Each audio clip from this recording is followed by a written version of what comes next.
Hello everyone. I hope आप सभी लोग ठीक ठाक होंगे। तो आज की जो वीडियो है एक बहुत ही हार्ट टू हार्ट कॉन्वर्जेसन है जिसमें मेरे को आपके साथ कुछ चीज़ें शेयर करनी है। और ये ना बहुत ही अलग पर्सपेक्टिव है किसी भी गवर्नमेंट एग्ज़ाम या फिर किसी भी एग्ज़ाम को देखने का।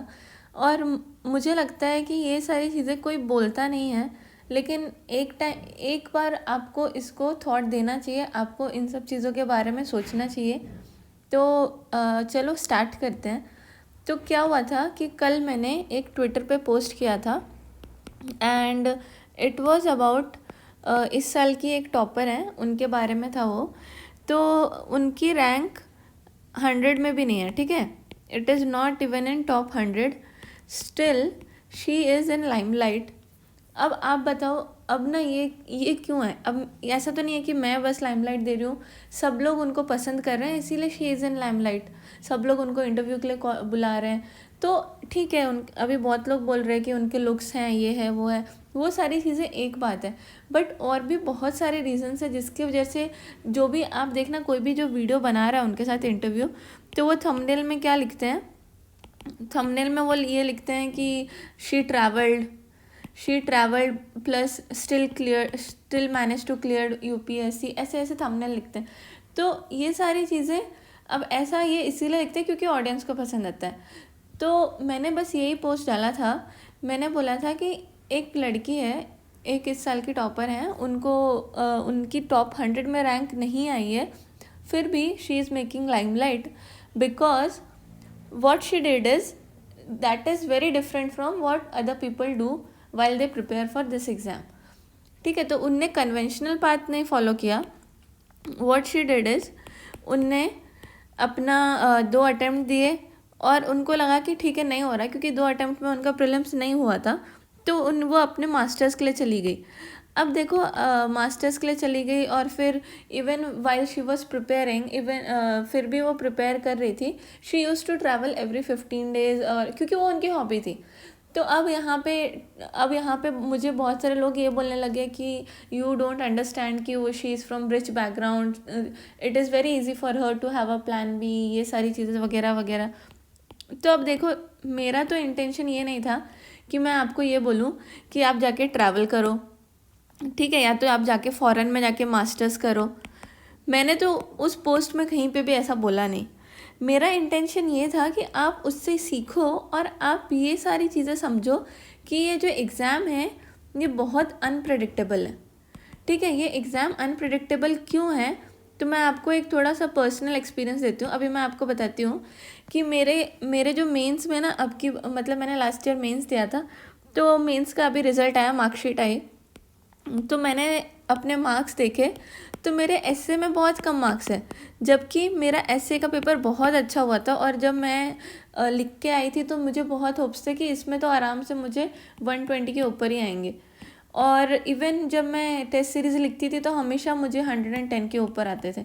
तो मेरा कुछ एक्सपेक्टेशन ही नहीं था कि मेरे को 100 से कम मार्क्स आ ही सकते हैं ऐसे में। बट फिर फिर मुझे बट अब इसमें मुझे आ गए कम। तो अब कम आ गए तो मैं क्या कर सकती हूँ? मैं कुछ नहीं कर सकती, मेरा फिर उसकी वजह से क्वालिफाई नहीं हुआ ना। लेकिन अगर सोचो आप, अब ये चीज़ें तो मेरे हाथ में नहीं है, मैंने तो अपनी तरफ से अच्छा दिया था, अपना बेस्ट दिया था।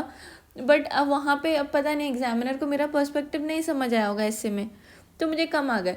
और मुझे बाकी जिसमें मैंने सोचा था कि मेरे को अच्छे नहीं आएंगे, GS2 का पेपर मेरा अच्छा नहीं हुआ था, पॉलिटी वाला जो होता है ना, वो मेरा अच्छा नहीं हुआ था।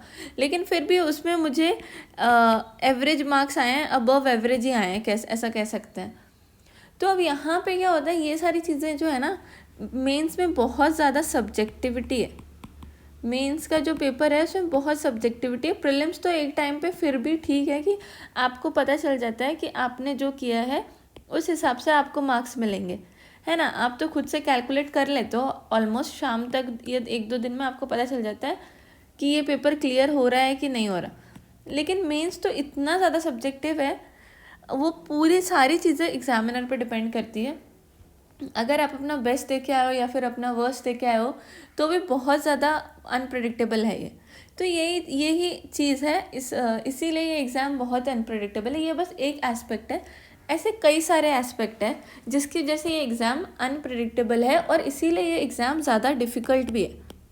ठीक है, तो जब आप अब देखो ये सारी चीज़ें सबको पता होती हैं। अब जो स्मार्ट लोग होते हैं या फिर जो प्रैक्टिकल सोचते हैं वो लोग क्या करते हैं, वो अपना एक प्लान भी रखते हैं। अभी अब ना अब यहाँ पे क्या हो गया कि मैंने ऐसा पोस्ट डाला तो बहुत सारे लोग बोलने लगे कि it is very easy for people from good background to have a plan B, but also it is very, this exam has become a elite exam वगैरह वगैरह, पता नहीं क्या क्या। तो मेरा बोलने का मतलब ये था कि प्लान भी आपको रखना चाहिए। और अगर आप, ठीक है, अगर आप गांव से भी आ रहे हो तो आपके पास प्लान भी नहीं हो सकता। प्लान भी क्यों नहीं हो सकता, आप मुझे ये बताओ। आप जब आते हो प्रिपरेशन के लिए, सबके पास कम से कम एक मोबाइल और एक लैपटॉप तो होता ही है, ठीक है। हाँ, लैपटॉप तो होता ही है ना सबके पास।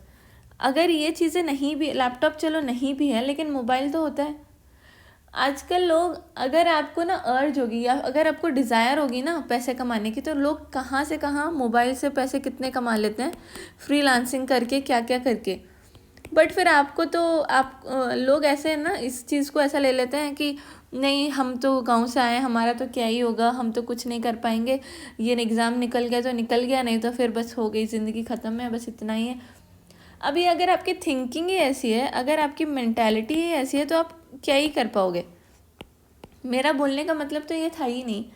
मैं चाहती ये थी, मैं बताना ये चाहती थी कि लोगों को, कोई भी हो, अमीर हो गरीब हो, ठीक है, आपको ये अंडरस्टैंड करना चाहिए कि एग्ज़ाम तो डिफ़िकल्ट है, ठीक है, डिफ़िकल्ट है प्लस अनप्रडिक्टेबल है, तो उसके लिए आप थोड़ा रेडी रहो, है ना। आपको इसलिए उसके लिए रेडी रहना चाहिए। तो देखो, एग्ज़ाम तो अनप्रेडिक्टेबल है, ये तो पता ही चल गया हमें, और ये तो आपको पता होना ही चाहिए। क्यों, आप अगर इस एग्ज़ाम में आ रहे हो तो इतनी तो स्टडी करके आया करो, इतनी तो चीज़ें समझा करो। मतलब एकदम ही ब्लाइंडली चीज़ों को फॉलो नहीं करना है, या फिर किसी भी टॉपर को ब्लाइंडली फॉलो नहीं करना है। अभी जैसे क्या होता है कि हर साल थोड़े टॉपर्स ऐसे होते हैं जिनने 5th अटैम्प्ट में एग्ज़ाम क्लियर किया, या फिर 6th अटैम्प्ट में एग्ज़ाम क्लियर किया, जिस भी अटैम्प्ट में किया, तो लोग इनको देख के सोचते हैं कि ठीक है, इतने से 6 अटैम्प्ट है ना एक बार में तो हो ही जाएगा, इसका भी तो 6 अटैम्प्ट में हुआ है, मेरा भी एक बार तो लक लग ही लगेगा, ठीक है। तो it is a kind of Gamble. अगर तो आपके पास इतनी हिम्मत है कि आप गैम्बल कर लो अपना पूरा यूथ, आप इसमें ना अपना यूथ गैम्बल कर रहे हो, अपने बहुत ही प्रोडक्टिव ईयर्स जो होते हैं, जो आपके 20 से लेके 30 साल तक के जो सबसे ज़्यादा प्रोडक्टिव ईयर्स होते हैं, उसको आप गैम्बल कर रहे हो। तो अगर तो आपको फ़र्क नहीं पड़ता है तो ठीक है, लेकिन अगर आपको पड़ता है तो ये सारी चीज़ें जो मैं बता रही हूँ उस पर थोड़ा सा ध्यान करना। अगर ऐसा नहीं है कि ठीक है, आप बोल सकते हो कि आप कौन हो मुझे बताने के लिए, ये वो आपको करना है फॉलो तो करो, नहीं करना तो मत करो, मेरा कुछ नहीं जाएगा। मेरे को जो बताना है, मुझे जो चीज़ें समझ आई है ओवर द टाइम, मैं वो चीज़ें शेयर करती हूँ। तो यही मेरा मोटिव भी है। तो अभी आपको करना क्या चाहिए कि देखो, 2-3, मैं तो हमेशा यही बोलती हूँ कि आप अटेम्प्ट्स दो। और अगर अगर और आपको ये अंडरस्टैंडिंग होनी चाहिए कि अगर आपका फाइनेंशियल कंडीशन अच्छा नहीं है तो आप उसी हिसाब से अटेम्प्ट्स भी दो, या फिर अटेम्प्ट्स के साथ साथ भी कुछ काम करते रहो, चीज़ें करते रहो, एक्सप्लोर करते रहो। और until and unless you explore other things, you will never know कि आपको असली में क्या पसंद है। क्या बस आपको यूपीएससी ही पसंद है, या फिर उसके अलावा भी बहुत सारी चीज़ें आप कर सकते हो और उसमें आपको मज़ा भी आ रहा है। तो इसीलिए ये मेरा बोलने का मतलब यही था कि यूपीएससी के साथ साथ भी चीज़ों को एक्सप्लोर करो। अभी आर्टिफिशियल इंटेलिजेंस आ गई है, अभी ये एआई से आप इमेजेस जनरेट कर सकते हो, मिड जर्नी वगैरह, उन सब से इन चीज़ों को एक्सप्लोर करो अपने फ्री टाइम में। अगर आपको ओवर द टाइम पता चलेगा कि आपने इनसे कितनी सारी चीज़ें सीख ली है, आपने बहुत सारी चीज़ें आपको अच्छी भी लगने लग जाएगी, और maybe then you will find your passion और एनीथिंग, जो भी बोलते हैं इसको। तो इसीलिए, और ऊपर से दूसरी चीज़ ये होती है कि जब आपके पास टेंशन नहीं होती किसी चीज़ को लेके, जब आप एकदम फुल ओपन माइंड से जाते हो, कूल माइंड से जाते हो, तो आप चीज़ों को बहुत अच्छे से करते हो। आप सबको धोनी के बारे में पता होगा, धोनी को कैप्टन कूल बोलते हैं। तो वो इतना अच्छा इसीलिए परफॉर्म कर पाते हैं, इतना अच्छा इसीलिए उनको लोग इतना पसंद इसीलिए करते हैं क्योंकि वो हमेशा काम रहते हैं। और ये सारी चीज़ें बहुत काम रहना, कूल रहना, इसके लिए बहुत ज़्यादा बैकग्राउंड चाहिए रहता है, बहुत सारी मतलब अंडरस्टैंडिंग चाहिए होती है एक लेवल की एज अ पर्सन। तो अभी आपको अगर आपको अपना बेस्ट देना है इस एग्ज़ाम में भी, तो आपको ना ये आपको माइंडसेट तो होना चाहिए कि मुझे जो करना, जितने बार भी देना है अच्छे से देना है और एकदम चिल होके देना, मतलब ज़्यादा लोड लेके नहीं देना। लोड लेके दोगे ना, एकदम प्रेशर में दोगे, कोई भी चीज़ तो अच्छी नहीं होगी। अब तो इसीलिए ये प्रेशर कम करने के लिए आपको बाकी चीज़ें भी एक्सप्लोर करते रहना चाहिए। तो ये चैनल के थ्रू मैं बहुत सारी चीज़ें आपके साथ शेयर भी करती हूँ आजकल। जो प्लान बी ऑप्शंस हो सकते हैं, जो चीज़ें आप एक्सप्लोर कर सकते हो, जो चीज़ें मैंने एक्सप्लोर करी हैं और मुझे समझ आई हैं, मैं वो सारी चीज़ें शेयर करती हूँ। तो अगर आपको ये वीडियो अच्छी लगती है तो आप प्लीज़ उन लोगों के साथ शेयर करो जिन्हें ये देखनी चाहिए। तो आज की वीडियो में इतना ही डिस्कस करते हैं। आई होप आपको वीडियो अच्छी लगी होगी। Thank you for watching.